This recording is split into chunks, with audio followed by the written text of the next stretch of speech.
Hello everyone, and thank you for tuning in to the Revo Ultra video series. Today we will be showing you how to properly add an NVR to your myrevocloud account. The easiest way to add the NVR to your account is via your smartphone. Go to your phone's app store and search for and install the Revo Ultra app. Launch the Revo Ultra app and sign into your P2P account.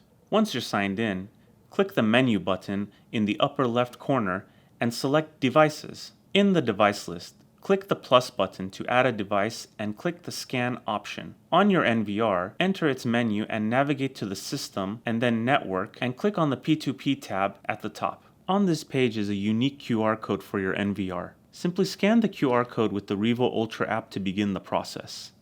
Please allow for the app to automatically register the rest of the data. Now it is time to give your site a name. This is just for your own personal reference and does not affect the NVR. Once you've named the site, click the Save button icon on the upper right-hand corner. You have now completed the NVR setup process on your account.